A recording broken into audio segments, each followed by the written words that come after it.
Hello and welcome to The Card here on Bomb Media Productions. I'm here with Tony and we are here to talk about some of our favorite matches. We each came up with a list of 5 plus 1 honorary mention, so it's really our top 12 matches, or I wouldn't say our top 12 matches, but 12 matches that we really wanted to talk about on this show. And I'm here joined, as always, by Tony. How you doing, buddy? Good, man. You know, one thing I'd like to say about this list before we get started is I'd like for the people at home to keep in mind some of the matches we talk about may not necessarily be because of the in-ring action, but because of the story leading up to it or the emotions that it makes you feel. For the love of God, I was almost a smartass and put Pat Patterson's match in Rio de Janeiro as my honorary mention. I also almost put Matt Cardona versus Nick Gage from GCW Homecoming 2021 is my honorable mention because of the storyline in of itself, and plus we know I'm a degenerate and I love blood. Well, you know, the first one we're talking about certainly you could say is the forefather of the kind of matches that you love. My honorary mention here, my number 1, and by the way, let me get this out of the way first before we start talking about the matches. This card is going to be split up into part 1 and part 2. So we're going to talk about my and Tony's honorary matches, and then we're going to go through our number 5 and our number 4. And then we'll have that. This is today if you're watching the clipped out version on Tuesday. And then on Thursday, part 2 will drop. That'll have the remainder of our matches here at the card. All right. So my first honorary mention, or my honorary mention here before we get into my top 5, is the unsanctioned alley fight between Pat Patterson and Sergeant Slaughter from the Worldwide Wrestling Federation at Madison Square Garden on April 6, 1981. This match is kind of, as I said, the forefather of hardcore wrestling as we know it today. There was like, you know, Jerry Lawler was doing concession stand matches and things like that. There had been some hardcore matches before this, but this is the one where you really started to get more of a modern style of it that leads into your Nick Gages and your Moxleys and some of the stuff they do. I would actually say more of a Moxley style. You've seen this match, correct? What do you think of this match? Let's start with what you think. You know, I wish, like, at times I'd be able to, like, set myself back into the mindset of somebody who's watching these matches live. Just to think about, oh my God, like, first off, early 80s, kayfabe was still a thing, brother. There were no two ways about it. So you're watching these guys literally thinking that they are trying to kill each other. Yeah. The amount of blood, I correct me if I'm wrong, I don't think there was really anything as bloody or violent at that time. I know you were talking about how this laid the groundwork for what we see today in deathmatch and extreme wrestling. But yeah, it was, and they actually put a story together within that match that made sense for what that match was. It was death-defying, it was awe-inspiring, and it was a good story all around. Honestly, like I was telling Bobby, this is one of the matches that almost made the cut. It main evented the Garden.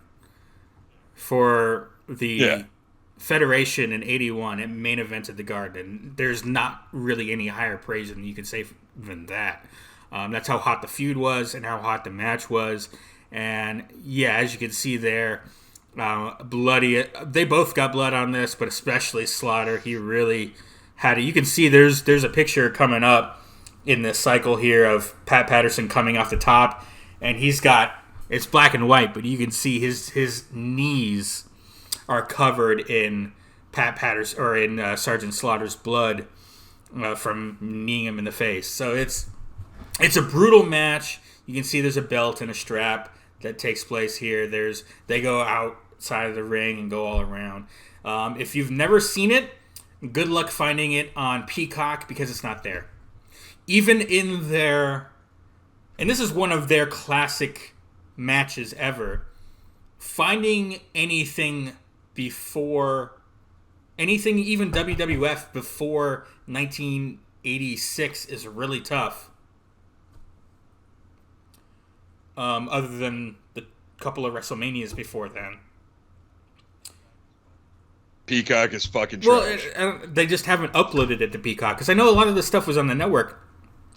They do have, I think it's just called All-Star Wrestling or something along those lines.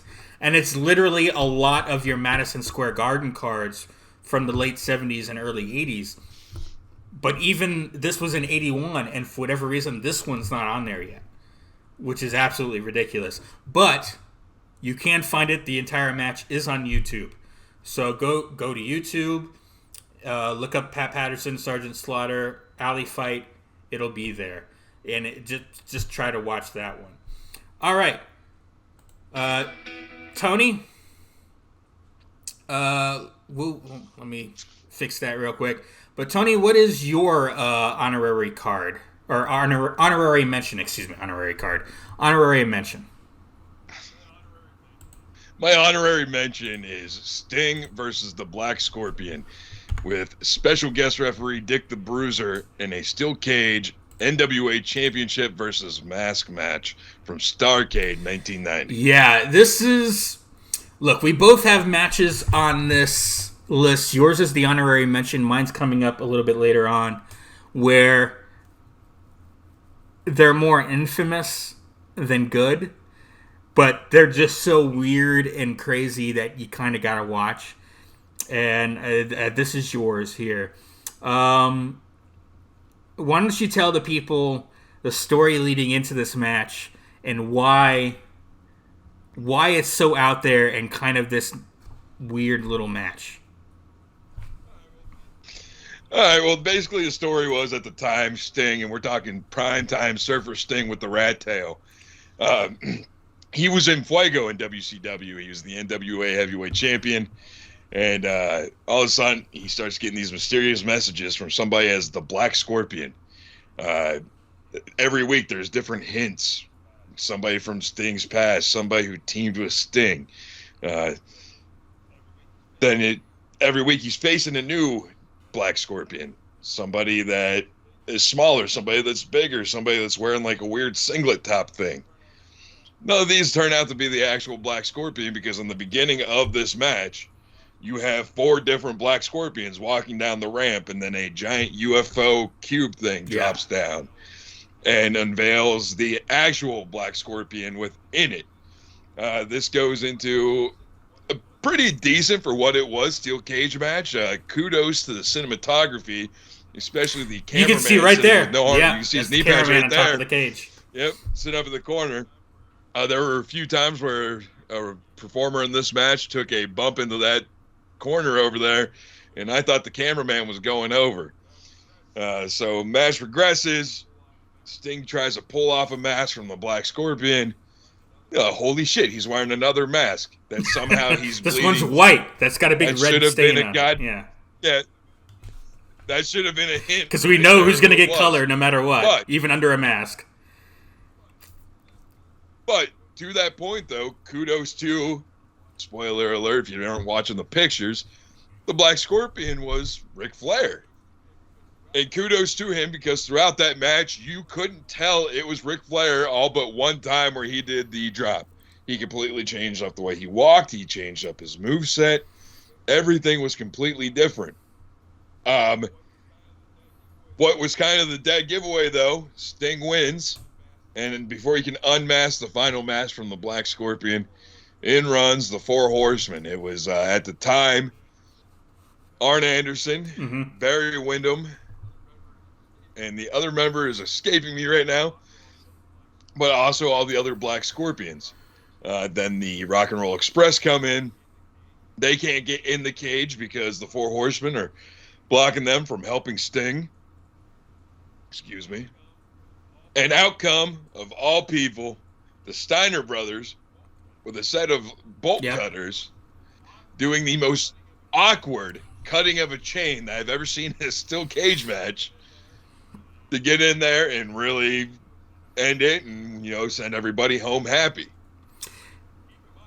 Which, keep in mind, impressive enough, because the Steiner brothers were in a match prior to this one where they won a World Tag Team match, defeating the one and only Great Muta and Mr. Saito, with the referee being none other than the legendary New Japan referee Red Shoes. This whole card is just a fucking fever dream. Yeah. So I suggest.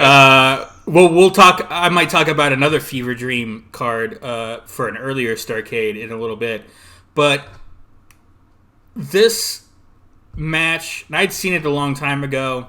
I went back and watched it after you sent me your list here, and I updated myself on the story leading into it.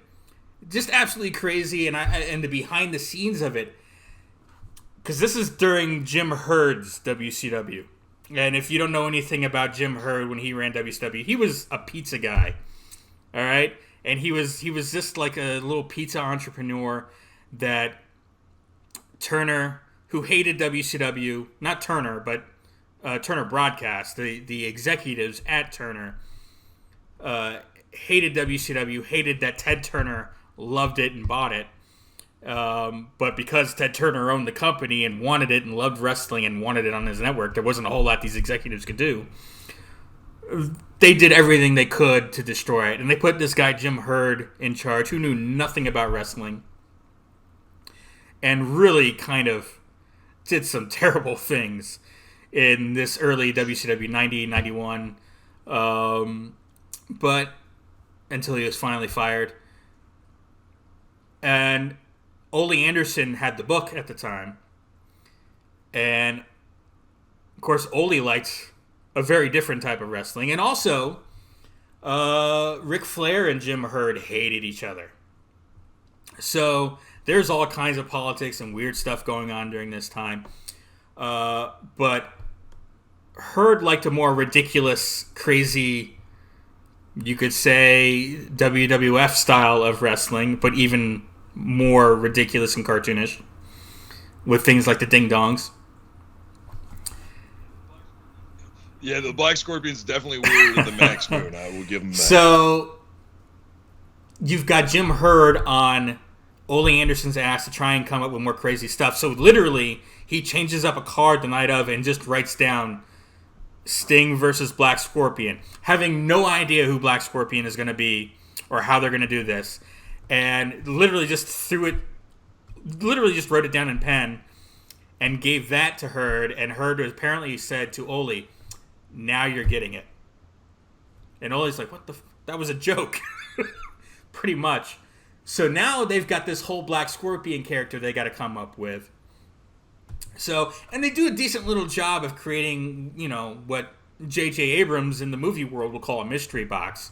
Like, who is this guy? They tease him. You've got Ole Anderson doing an early version of the Shockmaster voice for the Black Scorpion.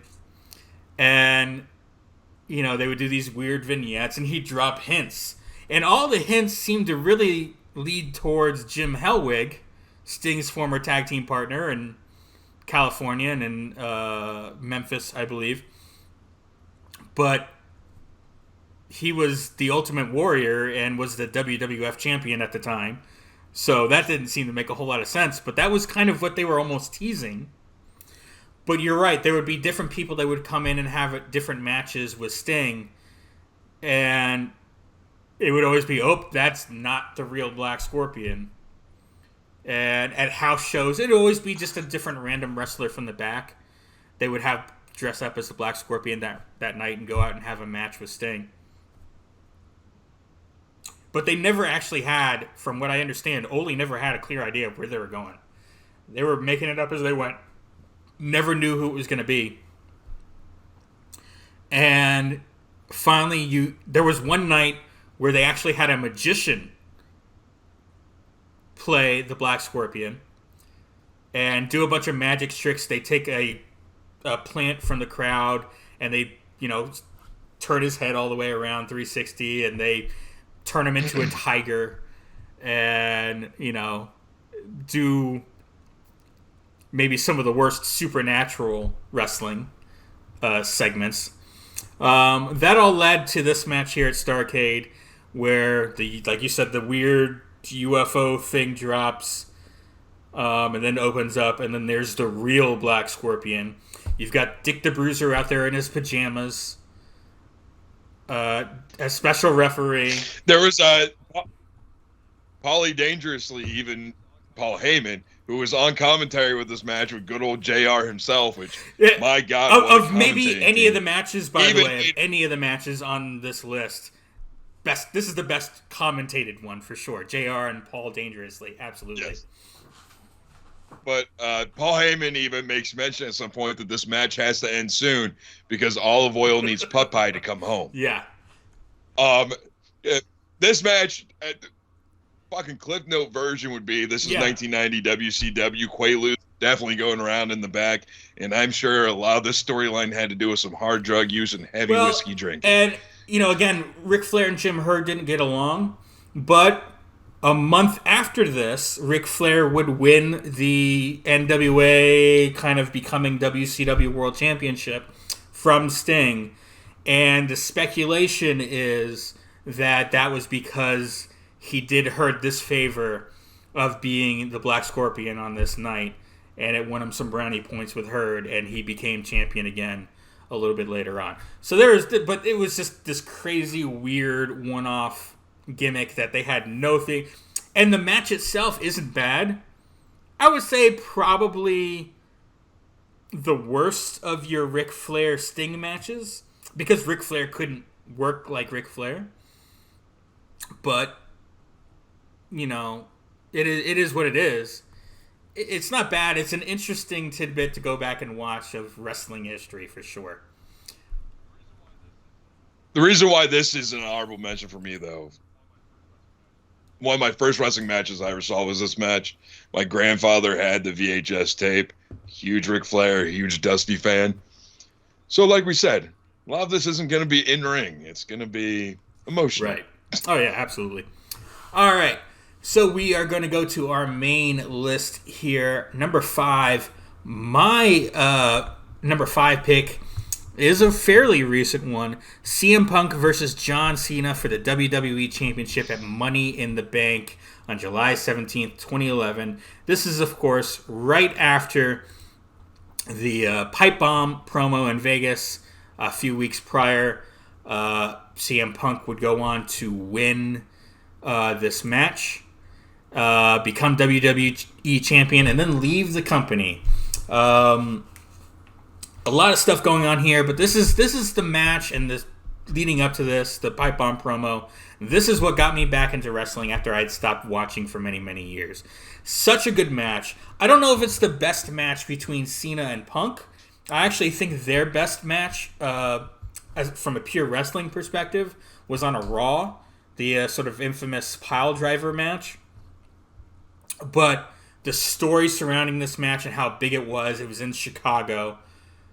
So obviously you can't get a more raucous crowd than a Chicago Punk crowd. What do you think of this match? What are your memories of it? My memories of this match, much like you, this is coming off the heels of, at the time, potentially one of the greatest promos ever cut in the WWE. Man, and was there anybody hotter at that time, Chicago or not? Was there anybody hotter than CM Punk? No, absolutely not. It was such an intriguing story. He walked on water to the fans. And of course, the WWE, going into that Pipe Bomb promo, just assumed that would make Punk more of a heel. And if you actually listen to that promo, Punk's trying to stay heel in that and insulting the fans. And it doesn't matter, because what he's saying is what a lot of the fans felt at the time about how tired and just boring the WWE was at that point. And this changed everything, and it got me into it. No one knew whether that Pipe Bomb, at least for a couple hours, no one knew whether or not it was a work or a shoot. And it blew up the internet, and I saw it the next day. I saw everything going crazy on the Dirt Sheet web pages. And so that got me interested in what was going on. And I went back and watched the promo, and then that led to me watching this match. And it's such a good match as far as the drama of it. They tease a little bit of a Bret Hart screw job at the end with Vince coming out with Laurinaitis to ring the bell when Cena was in the when Punk was in the STF. But Cena stops, decks Laurinaitis and tells Vince that's not the way it's going to happen. Gets back in the ring. GTS 1, 2, 3, and there you go. Punk is WWE champion, and he blows the kiss to Vince on his way out of the building. Such an incredible moment. One of the most iconic moments in all of WWE history, for sure. I mean, that image of Punk jumping the barricade with the belt and blowing the kiss to Vince is one of my top 3 most iconic images from the last 30 years of wrestling. Just because going into that, much like you, I was out of professional wrestling at that time. I had a lot of shit going on. I was trying to get laid. And, social media blows up because of this, and you're fucking confused because you have CM Punk sitting on top of the rampway wearing a Stone Cold shirt, and you have John Cena laid out in the ring that was apparently from a match that CM Punk wasn't in. Oh, shit, I got to go back and watch this. And then it just sucked you right back in. That was the power and the significance of this match, I feel like, for a lot of wrestling fans our age. All right, we'll go back to our list here, and we will go to your number 5. Very recent one, just a few weeks ago at Death Before Dishonor. The Briscoes versus FTR for the Ring of Honor Tag Team Championships, a 2 out of 3 falls match. This match, unfortunately, I'm desperate to see, but I just haven't yet. It's escaped me, and I haven't gone back to watch it yet with all the things I've got going on. So you're going to have to do the big work here of talking about this match and how good it was and why it's on your list. All right, well, let's make one thing clear right out the gate. FTR is the greatest tag team working in professional wrestling today, with Dax Harwood potentially being one of the greatest wrestlers in the world working today. Then you have the Briscoes, who arguably are number 2 on that list. Fuck your Young Bucks, shove them up your ass. These two teams, when you put them together, are magic. These are 2 old school, hard-hitting tag teams, very similar style. They care about the work rate. They care about putting on a great show for the fans. When they're out in that ring, these are 2 teams. They can give a fuck all about anything else. It's for the fans. It's making sure everybody goes home happy. With that said, there were so many spots in this match, and I don't mean like big spots or we're going to do 100 super kicks. This match paid homage to the greats of professional wrestling. The Doomsday Device, you had them setting up, you see here, for this crucifix off the top rope. So many moments in the match. One sticking out in my head right now with the nasty table bump to the outside. One of the Briscoes did to Cash Wheeler. I can't say enough good things. I'm trying to be very vague about this match because this is one of those matches where I really, Bobby, I want you to go back and try and find time to see it without me spoiling anything for you, just because, dude, this is a match that's going to change your perception of not only what Ring of Honor is, because there's a lot of the going into Death Before Dishonor in particular, there was a lot of the hardcore Ring of Honor fans from the Kevin Steen, El Generico, Nigel Wolfe days that were railing against Ring of Honor because they thought there was no way that they could have the action Ring of Honor was known for being underneath the Tony Khan AEW banner. And this match in particular, granted, the 3-man tag title match before that was great. A lot of the matches on this card are great. Unfortunately, the opening match between Claudio Castagnoli and Jonathan Gresham was kind of a stinker, but that's my own opinion on that. I'll keep to myself. I just feel like this match made up for any kind of flaw you could see with Ring of Honor not being its own independent company anymore going forward. And the magic in this match was just far above and beyond anything you could have expected, even though you expected coming out of FTR. This is also one of those matches that put the Briscoes, for me, in the main driver's seat. If you recall, before this, they were trying to get Tony Khan to sign them to any kind of contract. After this match, the Briscoes have their Ring of Honor contract. I think we're going to be seeing them a lot more than just on Ring of Honor television, though. Granted, whenever that does get announced. And this match alone, I believe, put FTR in the number one slot to be the contenders for the AEW Tag Team Championship, which inevitably it's just going to be FTR holding every tag team title in the world. Yeah, it will get you very excited for tag team wrestling. Yeah, I don't have an excuse for why I haven't gone back and watched it. I really need to do that. And honestly, this is one of the only matches on this list that has nothing to do with storyline or how it made me feel emotionally. The match itself does something to you that is just unbelievable. All right, we'll get to our number fours. My number 4 is the Midnight Express versus the Road Warriors in a Skywalker's match, otherwise known as a scaffold match from Starrcade 86. This match is my Black Scorpion match. This is the one. These scaffold matches weren't great, but they are crazy to watch. Again, they're up really high. They just got this little platform to kind of try and beat each other up on. There's some swinging around, but it's really high up. It's really scary. It's nerve-wracking to watch these things. And if you're a Jim Cornette hater, you might enjoy this particular match as well, for certain reasons. It's not technically a great match or really a match at all, but it's something you need to go back and see. Tony's a huge Road Warriors fan.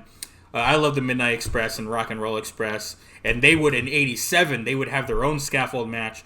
The scaffold in that match was put together a lot better than this one was. This one was falling apart on them, and I would have been freaking out up there. You can see them underneath the scaffold, and the way you win a scaffold match is literally to throw them off of it. You have to throw the other team off the scaffold to win the match. And you see here they'd be underneath it. There's kind of a ladder bars underneath to hold on to. It was very rickety and moving around, and some scary stuff there. The Road Warriors would win this match. You can see there Stan Lane. Excuse me, that was Dennis Condrey. At this point, it was still Dennis Condrey and Beautiful Bobby. The year later, it would be Stan Lane. But for the other scaffold match, Dennis Condrey would leave the NWA, would leave Crockett. But it's just a spectacle you got to see. And again, I mentioned after the match, they chase Cornette up on top of the scaffold, who then kind of makes his way around to the underneath, and then he falls off, and he's supposed to be caught by Big Bubba, the future Big Boss Man, Ray Traylor, and he doesn't quite catch him, and Cornette lands, and he legitimately screws up his knee pretty bad. Let me see. I got pictures, and I don't know why it's not coming to it. It hasn't at all yet. But,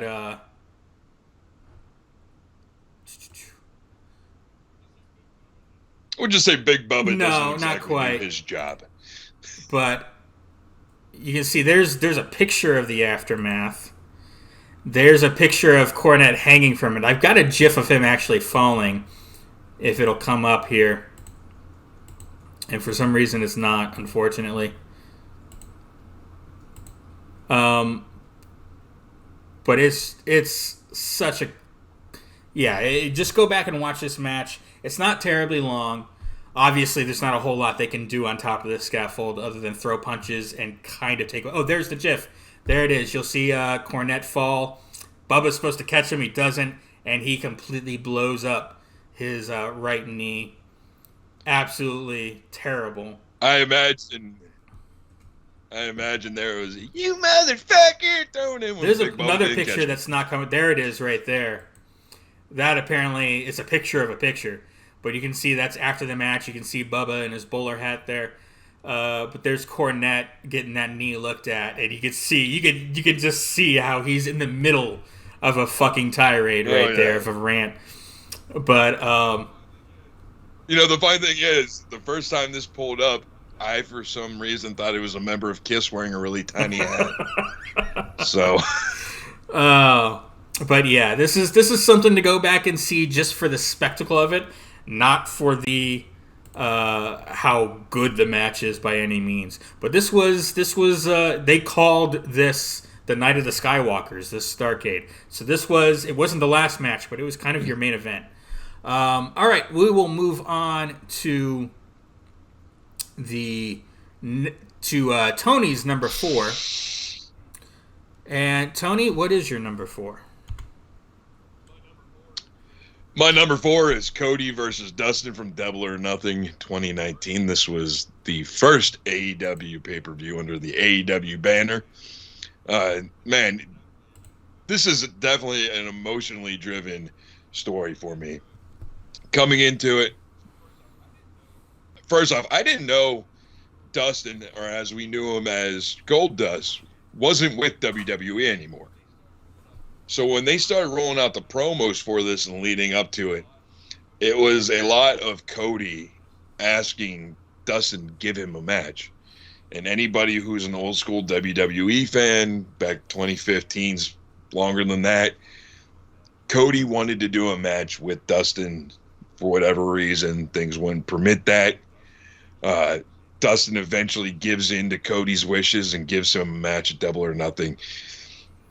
The basis of it is Cody feels like he was never good enough to fill the boots of Dustin. Dustin feels like Cody's a spoiled brat who is always favored by Dusty. So the storyline right there of who's Dusty's favorite child. At the time, Cody is deep within the throes of being Cody Rhodes the prick.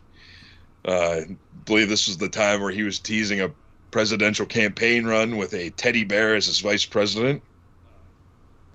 And then you have Dustin he wants to be left alone. He wants the simple life.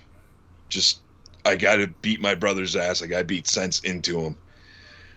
This match starts with a moment. I'm not going to lie. I'm a man. I started crying in the beginning of this match because a Dusty chant starts. And they had their moment where they look up. They thank Dusty for putting them in the position they're in. And then the bell rings, and this is everything you expect of an AEW match because everybody gets color. There's a lot of interesting spots in it. There's a point where Dustin pulls down Cody's pants and starts spanking him with a work belt, if you're into that kind of thing. But the critical moment comes when Cody gets the 1, 2, 3. And it's emotional. And there's this image of Dustin in the center of the ring wearing the crimson mask, like he's bleeding like a stuffed pig, crying. Takes his boots off, puts them in the center of the ring. Anybody who's a wrestling fan knows that is the symbol of a professional wrestler, hanging it up. And that's when Cody tells him, no, not like this. You're not done. Not like this. Yeah, beautiful match, beautiful storytelling. If you're a fan of Dusty or the Reynolds family, this is an emotional tearjerker. Yeah, obviously you got two great hands in the ring. It's going to be a good match, but it's the story around it that makes it so much better and so emotional. And this is the match that really, obviously this is AEW's first show proper, and this is the match on that card that made everyone go, "Oh, AEW could be good. This can be a real thing here." And this may have been the match that got them the TV deal for Turner. So, yeah, and infamously enough, a lot of things that get overlooked now because of how good this match was. This was also the match where Cody infamously comes out in the Triple H throne. Yeah. And destroys it with a sledgehammer prior to the match. And you honestly, because of how good this match is, nobody barely brings up that. People bring it up, but they don't remember what it was before. This match or that moment is always separated. But yeah. Which, ironically enough, Cody recently just shared a picture of it on Twitter. He got it rebuilt and put in the bar inside of his house. Yeah, I heard he done it. I didn't see the picture, though. All right. That was our number 4, and that'll be the end of part 1 of the card. Part 2 will drop on Thursday, and that'll go through the rest 3, 2, and 1 of mine and Tony's top picks here. If you're watching on the Buckle Bomb Show proper video that drops on Sunday, just keep watching. We are going to continue on. All right, we'll see you on Thursday for the rest of the card.